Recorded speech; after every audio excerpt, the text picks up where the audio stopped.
എന്റെ പേര് doctor M Thomas Mathew. ഞാൻ കേരളത്തിലെ സീനിയർ മോസ്റ്റ് നെഫ്രോളജിസ്റ്റാണ്. മെഡിക്കൽ കോളേജിൽ നിന്ന് റിട്ടയർ ചെയ്തതിനു ശേഷം ഇപ്പോൾ കോഴിക്കോട് ബേബി മെമ്മോറിയൽ ഹോസ്പിറ്റലിൽ വർക്ക് ചെയ്യുകയാണ്.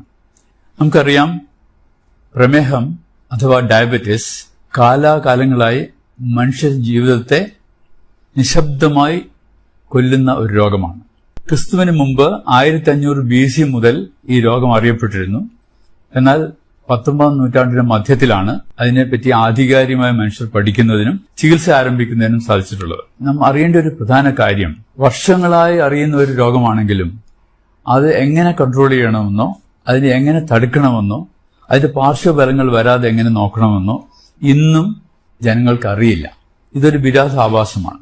വളരെയധികം പഠനങ്ങൾ പ്രമേഹത്തെക്കുറിച്ചുണ്ടെങ്കിലും അതെങ്ങനെ കൺട്രോൾ ചെയ്യണമെന്ന് ഇന്നും രോഗികൾ അറിയാത്തൊരു സ്ഥിതിയിലാണ് നാം ഇരിക്കുന്നത്. ഏത് ആശുപത്രിയിലെ ഔട്ട് പേഷ്യന്റ് ക്ലിനിക്കുകൾ നമ്മൾ എടുത്താലും ജനറൽ മെഡിക്കൽ ഔട്ട് പേഷ്യന്റിൽ വരുന്നതിൽ ഒരു 40% പ്രമേഹ രോഗം അതിനോടനുബന്ധിച്ചുള്ള രോഗങ്ങളുള്ളവരായിരിക്കും. ഒരു സർജിക്കൽ സൈഡിലാണെങ്കിൽ അതിലും കാണാം 40-50%. അല്ല, ഇനി സ്പെഷ്യാലിറ്റി ക്ലിനിക്കിലാണെങ്കിലോ കാർഡിയോളജി, ന്യൂറോളജി അല്ലെങ്കിൽ നെഫ്രോളജിക്കാണെങ്കിൽ 60% രോഗികൾക്കും പ്രമേഹമായി ബന്ധപ്പെട്ട പ്രശ്നങ്ങളുമായിട്ടാണ് അവർ വരുന്നതെന്ന് നമ്മൾ കാണുന്നത്. ഇതെന്തുകൊണ്ടാണ് ഇത്രയും വിദ്യാഭ്യാസവും ഇത്രയും ലോകജ്ഞാനവും ഇത്രയും രോഗങ്ങളെപ്പറ്റിയുള്ള വിവരമുള്ള ഒരു ജനതയ്ക്ക് ഇതെന്തുകൊണ്ടാണ് ഇങ്ങനെ സംഭവിക്കുന്നതെന്ന് നാം ആലോചിക്കാറുണ്ട്. അധികം പേരും പറയും, രോഗമൊന്നുമില്ല, ഇപ്പോൾ ഒരു തലവേദനയായി ഡോക്ടർ നോക്കിയപ്പം പ്രഷർ ഉണ്ടെന്ന് പറഞ്ഞു, പിന്നെ ടെസ്റ്റ് ചെയ്യുമ്പോൾ കിഡ്നിക്ക് കേടുണ്ടെന്ന് പറഞ്ഞു. അപ്പോൾ ഷുഗർ ഉണ്ടോ നിങ്ങൾക്ക്? ഷുഗർ ഇല്ല, പക്ഷെ പണ്ടൊക്കെ കുറച്ച് ബ്ലഡ് ഷുഗർ കുറച്ച് അധികമുണ്ട്, എന്തെങ്കിലും മരുന്ന് കഴിക്കണ്ടോ? മരുന്നൊന്നുമില്ല, ഭക്ഷണത്തിൽ കൺട്രോളാണ്. ഇവിടെ ഇതാണ് സ്ഥിതി. അവർ അഡ്മിറ്റ് ചെയ്ത് നോക്കുമ്പോൾ കാണാം ബ്ലഡ് ഷുഗർ 360, ബ്ലഡ് പ്രഷർ 160/100. അപ്പോൾ പറയും ഇതുവരെ പ്രശ്നമൊന്നും ഉണ്ടായിരുന്നില്ല, ആശുപത്രി വന്നതുകൊണ്ടാണ് രോഗം ഉണ്ടായെന്നാണ് ജനങ്ങൾ ധരിക്കുന്നത്. ഈ പ്രമേഹം എന്നുള്ള രോഗം ഒരുപക്ഷെ നമ്മൾ ജനിക്കുമ്പോൾ തന്നെ തുടങ്ങുന്ന ഒരു രോഗമാണ്. കുടുംബപരമായി അതല്ലെങ്കിൽ ജനിതക കാരണങ്ങൾ കൊണ്ട് ശരീരത്തിൽ നാം കഴിക്കുന്ന ഭക്ഷണത്തിൽ നിന്നുണ്ടാകുന്ന ഗ്ലൂക്കോസ് അഥവാ അന്നജം അത് ശരീരത്തിന് ഉപയോഗിക്കാൻ പറ്റാത്ത വിധത്തിൽ ആയിത്തീരുന്ന ഒരു സ്ഥിതിഗതികളാണ് പ്രമേഹം എന്ന് പറയുന്നത്. നമുക്കറിയാം 2 തരം പ്രമേഹമുണ്ട്, ടൈപ്പ് 1, ടൈപ്പ് 2. ടൈപ്പ് 1 പ്രമേഹം കുട്ടികളിലാണ് സാധാരണ ഉണ്ടാവുക. അവർക്ക് ഈ രക്തത്തിലെ ഷുഗറിനെ ഉപയോഗിക്കാൻ പറ്റാത്ത തരത്തിൽ ഇൻസുലിൻ ഉണ്ടാവുകയില്ല. ശരീരത്തിലെ ഇൻസുലിന്റെ അളവ് വളരെ കുറവായിരിക്കും. അതുകൊണ്ട് രക്തത്തിലെ ഷുഗർ ഇങ്ങനെ കൂടിക്കൂടി പ്രമേഹം എന്നുള്ള അവസ്ഥയിലേക്ക് വരും. അതേസമയം ടൈപ്പ് 2 അങ്ങനെയല്ല. അവർക്ക് ഇൻസുലിൻ ഉണ്ട്, പക്ഷെ ആ ഇൻസുലിൻ ശരീരത്തിലെ കോശങ്ങൾക്ക് ഉപയോഗിക്കാൻ വയ്യാത്തൊരു സ്ഥിതിയിലാണ് ഇരിക്കുന്നത്. അതാണ് ടൈപ്പ് 2. നമുക്ക് സാധാരണ കാണുന്ന പ്രായമായവരിൽ കാണുന്ന 90% ആളുകൾക്കും ടൈപ്പ് 2 പ്രമേഹമാണ്. ഈ പ്രമേഹം ഞാൻ നേരത്തെ പറഞ്ഞാൽ ഒരുപക്ഷെ ജന്മനാൽ തന്നെ ശരീരത്തിൽ തുടങ്ങിയിരിക്കും, പക്ഷെ ഒരു കാലഘട്ടത്തിലേ അത് പുറമേക്ക് കാണുകയുള്ളൂ. അതിന് വരുന്നതിന് മുമ്പ് തന്നെ പല പല ലക്ഷണങ്ങളുണ്ട്. ഒന്നാമത്, ശരീരത്തിന് ആവശ്യത്തിൽ കൂടുതലുള്ള വണ്ണം. ഒരാൾക്ക് എത്ര വണ്ണം വേണം നിങ്ങൾ ചോദിച്ചാൽ നമുക്ക് പറയാം, അത് ബോഡി മാസ് ഇൻഡെക്സ് കാൽക്കുലേറ്റ് ചെയ്യണം. ഒരാളുടെ വെയിറ്റും ഹൈറ്റും എടുത്തിട്ട്, ഹൈറ്റ് മീറ്റർ സ്ക്വയറിലും വെയിറ്റ് കിലോഗ്രാമിലും എടുത്തിട്ട് ആ വെയിറ്റിനെ ഹൈറ്റ് കൊണ്ട് ഹരിച്ചാൽ അത് 18നും 25നും ഇടയ്ക്കാണെങ്കിൽ ഒരു തൂക്കം ശരിയാണെന്ന് അർത്ഥം. 25നും 30നും ഇടയ്ക്കാണെങ്കിൽ അത് ശരീരത്തിന് തൂക്കം കൂടുതലാണ്, തടി, പൊണ്ണത്തടി. 30-ലധികമാണെങ്കിൽ മാരകമായ പൊണ്ണത്തടി. ഈ ശരീരത്തിന് തൂക്കം കൂടുന്നതനുസരിച്ചിട്ട് പ്രമേഹം ഉണ്ടാകാനുള്ള സാധ്യത വളരെ കൂടുതലാണ്. നമ്മളിപ്പോൾ ഇന്ത്യയിലെ കണക്കെടുക്കുകയാണെങ്കിൽ ഇന്ത്യയിലെ എല്ലാ ജനങ്ങളും നമ്മൾ നോക്കുമ്പോൾ 3%, 4% ആളുകൾക്കും ശരീരത്തിൽ ആവശ്യമുള്ളതിനേക്കാൾ തൂക്കം കൂടുതലാണ്. കേരളത്തിലാണെങ്കിൽ അടുത്ത കാലത്ത് നടന്ന പഠനങ്ങളൊക്കെ കാണിക്കുന്നത് 30% പേർക്കും ഓവർ വെയ്റ്റ്, തടി കൂടുതലാണ് ശരീരത്തിന്. ഈ തടി കൂടുതലാവുമ്പോൾ ശരീരത്ത് ഉണ്ടാവുന്ന ഗ്ലൂക്കോസ് ഉപയോഗിക്കപ്പെടാതെ ഇൻസുലിൻ കൊണ്ട് പ്രവർത്തിക്കാൻ സാധിക്കാത്ത തരത്തിൽ രക്തത്തിലെ ഷുഗറിന്റെ അളവ് കൂടിക്കൊണ്ടേയിരിക്കും. സോ അമിതമായ വണ്ണം, അമിതമായ ഭക്ഷണം, നമ്മൾ തോന്നിമാതിരി ഭക്ഷണം കഴിക്കുന്ന ഒരു കാലത്താണ് നാം ജീവിക്കുന്നത്. പണ്ട് കാലത്ത് കഴിച്ചിരുന്ന ഭക്ഷണ രീതി കംപ്ലീറ്റ് മാറി, ജീവിതശൈലി കൊണ്ടിട്ട് ഭക്ഷണരീതി മാറി. ഒരാൾക്ക് ഒരു ദിവസം വേണ്ടത് അയാളുടെ വെയിറ്റിനെ 20 അല്ലെങ്കിൽ 30 കൊണ്ട് ഗുണിച്ചാൽ കിട്ടുന്ന അത്ര കാലോറീസ് ആണ്. ഊർജം, നമ്മുടെ ശരീരത്തിന് ജോലി ചെയ്യാൻ വേണ്ടി ഊർജ്ജമാണ് ആവശ്യം. ആവറേജ് ഉള്ള ഒരാൾക്ക്, ഒരു 60 കിലോ വെയിറ്റ് ഉള്ള ആൾക്ക് ഏകദേശം 1400 തുടങ്ങി 1800 കലോറീസ് ആണ് ആവശ്യം. ഈ കലോറീസ് നമുക്ക് എങ്ങനെ കിട്ടും? നമുക്ക് ഭക്ഷണത്തിനെ 3 തരംതിരിക്കാം. ഭക്ഷണത്തിൽ പ്രധാനമായിട്ട് ഊർജ്ജം ലഭിക്കുന്നത് നമ്മൾ കഴിക്കുന്ന ധാന്യങ്ങൾ, അല്ല നമ്മൾ കഴിക്കുന്ന കൊഴുപ്പ്, നമ്മൾ കഴിക്കുന്ന പ്രോട്ടീൻ, ഈ 3 ഭാഗങ്ങളിൽ നിന്നാണ് നമുക്ക് ശരീരത്തിന് ആവശ്യമായുള്ള ഊർജ്ജം ലഭിക്കുന്നത്. ഈ ഊർജ്ജം നമുക്ക് ആവശ്യത്തിൽ അധികം കിട്ടിക്കഴിഞ്ഞാൽ അത് ശരീരത്തിന് ഉപയോഗിക്കാതെ അത് കൊഴുപ്പായി കൂടും, ഷുഗറായി രക്തത്തിൽ ഇങ്ങനെ ഓടി നടക്കും, ശരീരത്തിന്റെ അവയവങ്ങൾ കയറി പിടിക്കും.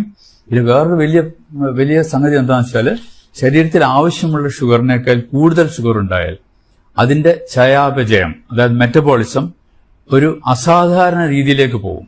സാധാരണ ഷുഗർ മെറ്റബോളൈസ് ചെയ്യുന്നത് ശരീരത്തിന് ഊർജ്ജം ലഭിക്കാനാണ്. എന്നാൽ അധികമുള്ള ഷുഗർ, അതായത് അധികം നോക്കുമ്പോൾ നിങ്ങൾ ചോദിക്കുക എത്രയാണ് അധികം? അതായത് ഒരു ഫാസ്റ്റിംഗ് സ്റ്റേജിൽ ഒരാൾക്ക് ഷുഗർ വേണ്ടത് 100 മില്ലിഗ്രാമിൽ കുറവായിരിക്കണം. 80 തുടങ്ങി 100 ഫാസ്റ്റിംഗിൽ വേണ്ടത്. ഭക്ഷണം കഴിച്ച് 2 മണിക്കൂറിന് ശേഷം നോക്കുകയാണെങ്കിൽ അത് ഒരു 120-നും 140-നും ഇടയ്ക്കായിരിക്കും. അതിൽ കൂടുതലൊക്കെയാണ് അധികം ഷുഗർ എന്ന് പറയുന്നത്. അപ്പോൾ രക്തത്തിലെ ഷുഗർ അധികമായാൽ അത് ശരീരത്തിന് ഉപയോഗിക്കുന്നത് സ്വാഭാവികമായി ഉപയോഗിക്കുന്നതിന് പകരം അത് അബ്നോർമൽ പാത്വേയിൽ കൂടെ പോകും. 5 തരത്തിൽ ഈ ഗ്ലൂക്കോസ് മെറ്റബോളൈസ് ചെയ്തു പോകും. അത് ഈ 5 തരത്തിൽ പോകുന്ന മെറ്റബോളിസം ശരീരത്തിന് ഉപയോഗമില്ലാതെ ശരീരത്തിന് കേട് വരുത്തുന്ന രീതിയിലാണ് ആ മെറ്റബോളിസം നടത്തുന്നത്. അപ്പോൾ എന്ത് പറ്റും? ഈ ഷുഗർ ശരീരത്തിന് ഉപയോഗിക്കാതെ കൊഴുപ്പായി ലിവറിലേക്ക് പോയി അടിയും. ഫാറ്റി ലിവർ ഉണ്ടാവും. കൂടാതെ ഈ മെറ്റബോളിസം തെറ്റി വരുന്ന അസാധാരണമായുള്ള മെറ്റബോളിസം കൊണ്ടിട്ട് അതിലുണ്ടാവുന്ന ഘടകങ്ങൾ ശരീരത്തിലെ രക്തക്കുഴലിനെയും കോശങ്ങളെയും ഒക്കെ മാരകമായി അഫക്റ്റ് ചെയ്യും. അങ്ങനെ വലിയ രക്തക്കുഴലുകൾക്കും ചെറിയ രക്തക്കുഴലുകൾക്കും ഒക്കെ കേടുവന്ന് കാലക്രമേണ ആ ഒരു രോഗമായി മാറുകയാണ് ചെയ്യുന്നത്. ഈ ഷുഗർ കൂടിയുണ്ട്. ആവശ്യത്തിലധികം ഷുഗർ ശരീരത്തിലുണ്ടായാൽ അത് ശരീരത്തിന് ദോഷമാണ് എന്നുള്ള വാസ്തവം നമ്മൾ എപ്പോഴും അറിഞ്ഞിരിക്കും. ഷുഗർ കുറയ്ക്കുന്നത് ശരീരത്തിന് ആവശ്യമുള്ള ഊർജം കിട്ടാൻ വേണ്ടി മാത്രമുള്ള ഭക്ഷണം കഴിക്കുക. ഇപ്പോൾ ഒരു 1600 കാലറി വേണമെങ്കിൽ അത് ഒരു 3 തവണയായിട്ട് അത് ഡിവൈഡ് ചെയ്യണം. രാവിലെ ഒരു 350-400 കലോറി, രാത്രി അതുപോലെ 350-400 കലോറി, ഉച്ചയ്ക്ക് അതിന് ബാക്കിയുള്ള ഭക്ഷണം ക്രമീകരിക്കാൻ ലോക ആരോഗ്യ സംഘടനയും ഡയബറ്റിക് അസോസിയേഷനും ഒക്കെ കൂടി തീരുമാനിച്ചിരിക്കുന്ന ഒരു ഫുഡ് പ്ലേറ്റ് ഉണ്ട്. ആ ഫുഡ് പ്ലേറ്റ് എന്ന് പറഞ്ഞാൽ നമ്മൾ സാധാരണ ഒരു പ്ലേറ്റ് എടുത്താൽ അത് 4 നമ്മൾ ഡിവൈഡ് ചെയ്യണം, മാനസികമായി ഡിവൈഡ് ചെയ്യണം. അതിന്റെ പകുതി ഭാഗം പച്ചക്കറികൾ മാത്രമേ പാടുള്ളൂ. ആ പകുതി ഭാഗത്തിൽ അതിന്റെ പകുതി, അതായത് 1/4 ഭാഗം വേവിച്ച പച്ചക്കറികളും 1/4 ഭാഗം വേവിക്കാത്ത പച്ചക്കറികളും. അപ്പൊ 1/2 ഭാഗം അങ്ങനെ പോയി. മറ്റേ 1/2 ഭാഗത്ത് അതിന്റെ 1/4 ഭാഗത്തിൽ പ്രോട്ടീൻ അടങ്ങിയ സംഗതികൾ, അത് ഒന്നില് പയറ്, കടല, പരിപ്പ്, അല്ലെങ്കിൽ മീനോ അല്ലെങ്കിൽ മുട്ടയോ അതല്ലെങ്കിൽ ഇറച്ചിയോ. അതിന്റെ മറ്റേ 1/4 ഭാഗത്ത് ധാന്യങ്ങൾ, അതായത് 1 കപ്പ് ചോറ് അല്ലെങ്കിൽ 1 ചപ്പാത്തി അല്ലെങ്കിൽ 1 ദോശ അല്ലെങ്കിൽ 2 ഇഡ്ഡലി. അപ്പോൾ ആ ഫുഡ് പ്ലേറ്റിൽ അടങ്ങുന്ന സാധനം മെജോറിറ്റി പച്ചക്കറികളാണ്. ഈ പച്ചക്കറികളിൽ കാലറീസ് വളരെ കുറവാണ്. 100 ഗ്രാം പച്ചക്കറിക്ക് 15 കാലറി ഉണ്ടാവുള്ളൂ. അതേസമയം 100 ഗ്രാം ചോറിന് 350 കാലറിയാണ്. 1 ചപ്പാത്തിക്ക് ഏകദേശം 100 കാലറിയാണ്. 1 ദോശയ്ക്ക് 100-150 കലോറി. ഒരു മസാല ദോശയാണെങ്കിലോ 250 കലോറിയാവും.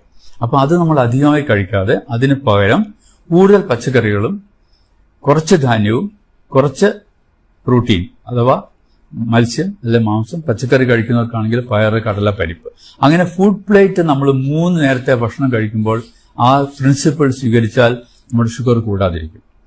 അത് വെജിറ്റേറിയനായിട്ടും നോൺ വെജിറ്റേറിയനായിട്ടും ഐറ്റംസ് നമ്മൾ താരതമ്യപ്പെടുത്തും. ബാക്കി ഭക്ഷണങ്ങളിൽ നിന്ന് നമുക്ക് കിട്ടുന്നത് അന്നജം, അതായത് ധാന്യങ്ങൾ എന്ന് പറയുമ്പോൾ അരിയാവും, ഗോതമ്പാവും, പഴങ്ങളും, അധികം മധുരമില്ലാത്ത പഴങ്ങൾ, ഇതെന്നൊക്കെയാണ് മെയിൻ ആയിട്ടുള്ള 60%, 50% എനർജി കിട്ടുന്ന ഈ ഭക്ഷണത്തിനാണ്. അതേസമയം കൊഴുപ്പ് നിന്ന് കിട്ടുന്നത് വളരെ അധികമാണ്. 20%-എങ്കിലും കൊഴുപ്പ് നമുക്ക് കിട്ടണം, 20-25%.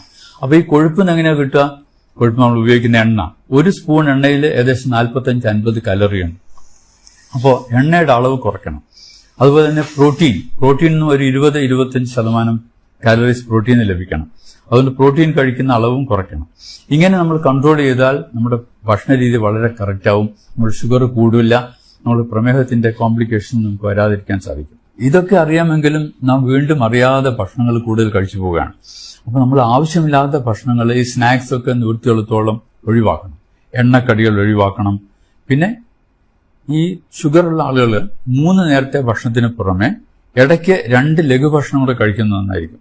നമുക്ക് ഫൈബർ അടങ്ങിയ ബിസ്ക്കറ്റ് കഴിക്കാം, അല്ലെ ആരോ റൂട്ട് ബിസ്ക്കറ്റ് കഴിക്കാം, അല്ലെ ചിലപ്പോൾ അധികം എണ്ണയും മെഴുക്കുമില്ലാത്ത ഭക്ഷണങ്ങൾ കഴിക്കാം, അല്ലെ ഒരു പകുതി ആപ്പിൾ കഴിക്കാം, പകുതി പേരയ്ക്ക കഴിക്കാം, 1 ഗ്ലാസ് ചായയോ അല്ലെങ്കിൽ കാപ്പിയോ കഴിക്കാം, മധുരം ഇടാതെ. ഇതൊരു ശീലം നമ്മൾ ഉണ്ടാക്കണം. മധുരം ഉപയോഗിക്കാതെ ഭക്ഷണങ്ങൾ കഴിക്കാനുള്ള ശീലം. അതുപോലെ ഏറ്റവും പ്രധാനമുള്ള കാര്യമാണ് ശരീരത്തിന് വ്യായാമം. ഒരു അരമണിക്കൂർ ആഴ്ചയിൽ 5 ദിവസം വ്യായാമം ചെയ്യുന്നത് ഏറ്റവും പ്രധാനമാണ്. പ്രത്യേകിച്ച് 35 വയസ്സിന് ശേഷമുള്ളവർ ഈ വ്യായാമം ചെയ്യുമ്പോൾ ശരീരത്തിന് ആവശ്യമുള്ള ഊർജം അത് ഉപയോഗിച്ചു പോകും. അപ്പോൾ ആവശ്യമില്ലാതെ ഊർജം ശരീരത്തിൽ കെട്ടിനിൽക്കില്ല. ഈ വ്യായാമം ചെയ്യുമ്പോൾ ആ ഊർജം അതിനായിട്ട് ഉപയോഗിച്ചു പോകും. അങ്ങനെ നമ്മുടെ ശരീരത്തെ നല്ല ആരോഗ്യസ്ഥിതിയിൽ മെയിൻറ്റെയിൻ ചെയ്യാൻ സാധിക്കും. ഇങ്ങനെയൊക്കെ ചെയ്താലും ജനിതകമായി ഉണ്ടാകുന്ന ഡയബറ്റീസ് വരാതിരിക്കില്ല. വന്നു കഴിഞ്ഞാൽ നമ്മൾ അതിനുള്ള മരുന്നുകൾ കൃത്യമായിട്ട് എടുക്കും. ഡോക്ടറെ സമീപിച്ച് ആ മരുന്നുകൾ എന്ത് വേണമെന്ന് ചോദിച്ചാൽ ഡോക്ടർ പറഞ്ഞുതരും. അതനുസരിച്ച് മരുന്ന് ഉപയോഗിക്കാം, ഗുളികൾ ഉപയോഗിക്കാം. അത് പോരാതെ വരികയാണെങ്കിൽ വരുന്ന സന്ദർഭങ്ങളിൽ നമുക്ക് ഇൻസുലിൻ ഉപയോഗിക്കാം. അങ്ങനെ ഷുഗർ കൺട്രോൾ ചെയ്യാം. അപ്പോൾ നിങ്ങൾ ചോദിക്കും, ഷുഗർ കൺട്രോൾ ചെയ്യാൻ ഭക്ഷണം മാത്രം നോക്കിയാൽ പോരാ. ഭക്ഷണത്തിന് ഒരു പരിധിവരെ മാത്രമേ ഷുഗറിനെ കൺട്രോൾ ചെയ്യാൻ പറ്റുള്ളൂ. അതിൽ കൂടുതൽ കൺട്രോൾ വേണമെങ്കിൽ മരുന്ന് വേണം എന്നുള്ളത് തീർച്ചയാണ്. ആ മരുന്നിന് പുറമെ വ്യായാമം, റെഗുലർ ചെക്കപ്പ് ഇതൊക്കെ വേണം. ആഴ്ചയിൽ 1 പ്രാവശ്യമെങ്കിലും രക്തത്തിലെ ഷുഗർ ടെസ്റ്റ് ചെയ്യണം. അതനുസരിച്ചിട്ട് മരുന്നുകളുടെ അളവ് വ്യത്യാസപ്പെടുത്താം. അതുകൊണ്ട് ഈ പ്രമേഹം കൊണ്ടിട്ട് ബാക്കി കോംപ്ലിക്കേഷൻ വരാതെ നമ്മൾ ശ്രദ്ധിക്കണം. ശരീരത്തിന്റെ എല്ലാ അവയവങ്ങളെയും, എല്ലാ ഭാഗങ്ങളെയും, ആന്തരിക ഭാഗങ്ങളെയും ബാഹ്യമായിട്ടുള്ള ഭാഗങ്ങളെയും മുഴുവൻ മാരകമായി പിടിക്കുന്ന ഒരു രോഗമാണ് പ്രമേഹം. പക്ഷെ ഒരാൾക്ക് ഇതെല്ലാം വരണമെന്നില്ല. ചില ആളുകൾക്ക് ഒരു പക്ഷേ കിഡ്നിയുടെ രോഗമായിരിക്കും കൂടുതൽ, വേറൊരാൾക്ക് ഹൃദയരോഗത്തിനായിരിക്കും കൂടുതൽ, വേറൊരാൾക്ക് ഞരമ്പിന്റെ രോഗമായിരിക്കും കൂടുതൽ.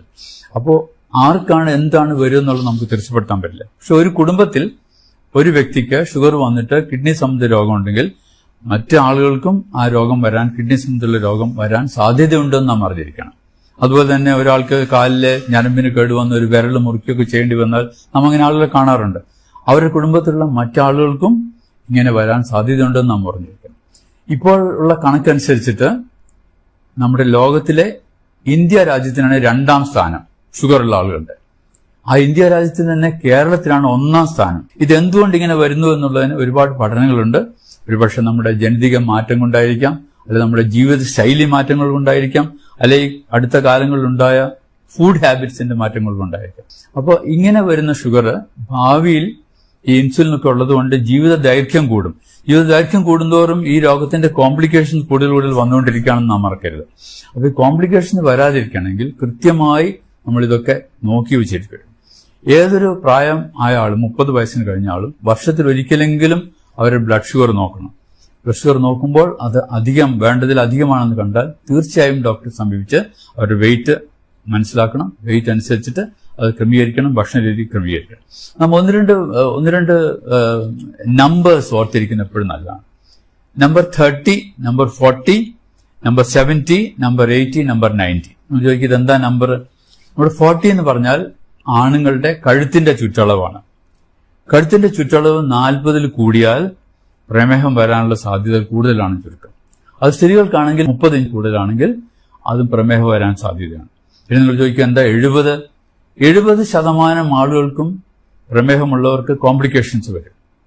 അപ്പോൾ ഒരു പ്രമേഹമുള്ള ആൾക്ക് കോംപ്ലിക്കേഷൻ ഉണ്ടാകാൻ സാധ്യത വളരെ കൂടുതലാണെന്ന് ഓർക്കണം. 80 എന്താ?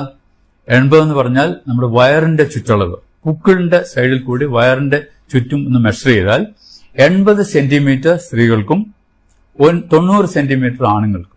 അത് കൂടുതലാണെങ്കിൽ അവർക്ക് പ്രമേഹം ഉണ്ടാകാനുള്ള സാധ്യത വളരെ കൂടുതലാണ്.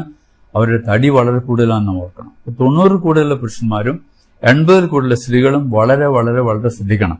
അത് കുറയ്ക്കുന്നത് നമ്മുടെ ഭക്ഷണത്തിൽ കൂടിയും എക്സസൈസിൽ കൂടിയും ഒക്കെയാണ്. അതിന് ബുദ്ധിമുട്ടുള്ള കാര്യമല്ല. കൂടാതെ വേറെ ചില നമ്പേഴ്സ് നമ്മൾ ഓർക്കണം. രക്തസമ്മർദ്ദം, പ്രമേഹം ഒക്കെ കൂട്ടാളികളാണ്, ഒരുമിച്ചാണ് അവർ പോവുക. 30 വയസ്സ് കഴിഞ്ഞാൽ തീർച്ചയായും രക്തസമ്മർദ്ദം നമ്മൾ നോക്കിയിരിക്കണം. അതൊരു നിശബ്ദ കൊലയാളിയാണ്. യാതൊരു സൈൻസും സിംറ്റം ഇല്ലാതെ പെട്ടെന്ന് ഒരു ദിവസം ബ്രെയിൻ അറ്റാക്ക് വരും, അല്ലെങ്കിൽ ഹാർട്ട് അറ്റാക്ക് വരും, അല്ലെങ്കിൽ കിഡ്നി ഫെയിൽ ചെയ്യും. അപ്പോഴാണ് അറിയുന്നത് പ്രഷർ 200/120 ആണെന്നുള്ള കാര്യം. നോർമലായിട്ട് ഒരാൾക്ക് 140/80 ആണ് ബ്ലഡ് പ്രഷർ. അതിൽ കൂടുതലുണ്ടെങ്കിൽ അതിന്റെ കാരണം എന്താണെന്നും അതിന്റെ ട്രീറ്റ്മെന്റ് എന്താണെന്നും നമ്മൾ തീരുമാനിക്കും. ഇപ്പൊ ആശുപത്രിയിൽ പോകുമ്പോൾ നമ്മൾ കാണുന്ന രോഗികൾ വരും. അപ്പോൾ ഡോക്ടറെ എനിക്ക് കാല് വേദനയാണ്, മുട്ടുവേദനയാണ്, കാല് തരിപ്പുണ്ട്, അല്ലെങ്കിൽ നമുക്ക് വേറെ എന്തെങ്കിലും അസുഖം ഉണ്ടോ എന്ന് ചോദിച്ചാൽ അസുഖമൊന്നും ഇല്ല എന്ന് പറയും. പിന്നെ ചോദിച്ചു വരുമ്പോഴാണ് തരുന്നത് 20 വർഷമായിട്ട് പ്രമേഹ രോഗമുണ്ട്, 15 വർഷമായിട്ട് രക്തസമ്മർദ്ദമുണ്ട് എന്ന് അവർ പറയുന്നു. ഒരു 50 വർഷമായ രോഗികളെ കണ്ട് പരിചയമുള്ള എനിക്ക് നിങ്ങളോട് പറയാനുള്ള ഒരു പ്രധാന കാര്യം അതാണ്. ഡോക്ടർമാരെ സമീപിക്കുമ്പോൾ നിങ്ങളുടെ രോഗത്തിന്റെ മുമ്പുകൂട്ടിയുള്ള വിവരങ്ങൾ തീർച്ചയായും പറഞ്ഞിരിക്കണം.